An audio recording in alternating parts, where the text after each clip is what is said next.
Kane, first of all, it's been a long time in the making for you, but it's finally fight week again after an extended break. Just tell us how you're feeling now you're here in Milan.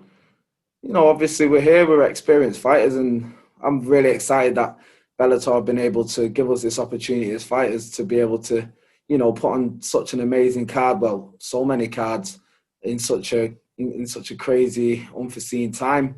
And yeah, man, we're ready to go. We're hungry, we're trained, we're fit, we're focused, and it's our time.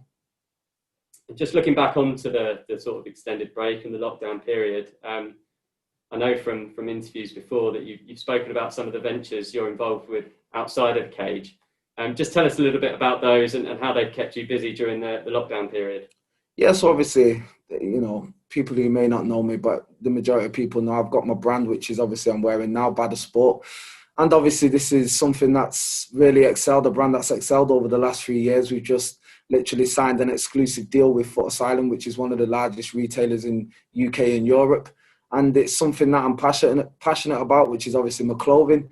And yeah, we're reaching heights that we knew we would achieve, and it's been able to something to keep my focus on, and it's been a major priority for me as well. Yeah, alongside with the training. Just looking back at your last fight, it was a tight split decision in the end. Yeah. And what did you make of that decision, and what have you learned from the fight itself? Well, look, a fight's a fight. I went in there against another experienced opponent. He had a specific game plan which he was able to execute. I felt on the night that I won the fight, being in the fight, I was the one who felt his energy. When I had him up against the cage, I could feel him breaking and wilting. I cut him open. So, I was a bit upset when the decision didn't go my way. But the fight's a fight. The fight game's a fight game. You win some, you lose some, and we all know the usual saying that you can't leave the fight in the hands of the judges. So I've learned from that fight that this time around we have to go out there and we have to get these stoppages, because fighting on such a major platform, it's what the fans want to see, and it's, as a fighter, it's what you want to do. I go in there, I want to try and finish my opponents. I'm not really in a boring fight, and I learned that this time around we go in there, we let these hands go, and we make sure that we have a major impact. And just on that, you've got 5 KO victories to your record. Your opponent on Saturday has 9. Is that very much where you see the fight being won or lost? Yeah. Do you expect to stand and trade, and do you expect him to do the same? Well, look, at the end of the day, what I've learned, once again, another thing I learned from the last fight is you can never say where the fight's going to go, depending on whoever's game plans what. And but he has a lot of stand-up fights, and that's how he looks like. He likes to get down, so that's how I like to fight. So hopefully it can stay in that realm, and if it does, then most definitely guaranteed to see something devastating coming from these hands. Santiago, greetings from Amsterdam. Kane, how are you doing? I'm fine. Nice to speak to you, Santiago. You made your Bellator debut last year in Birmingham with a very strong performance. How special was it for you making your debut in Birmingham and getting the win there?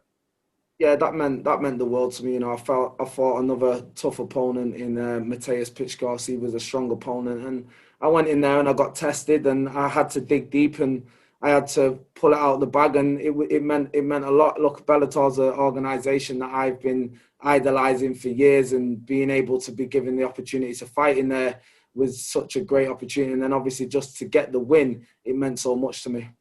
What do you know about your opponent, and what did you make of his last performance against Alfie Davis in November of last year? Yeah, take nothing away from my opponent. I'm just a realist in the sport. We're all here to fight. We're all trained athletes, and he's a strong opponent. He's got decent boxing. He put a lot of pressure on Alfie.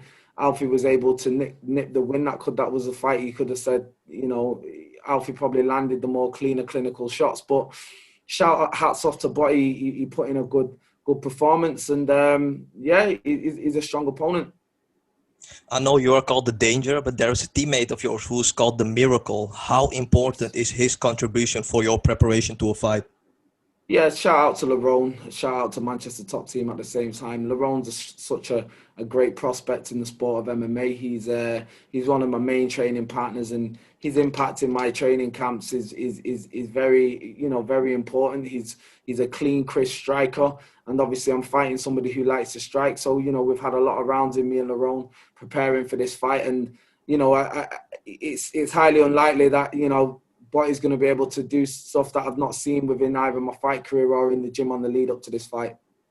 Last thing for me, what would it mean to you, Kane, if Bellator would come to Manchester next year? Do you think this will be a huge success? Yeah, this is, look, you know, Manchester's a fighting city. We've had so many big fighters come out of Manchester, and you know, with me myself being such one of the biggest known fighters in the UK and also in, you know, in Manchester itself. If Bellator comes to Manchester, guaranteed it'll be an amazing show. Everyone will turn up for it. Manchester's the city, man. We need to get it there. So let's go, Bellator. Let's get it to Manchester. Good luck.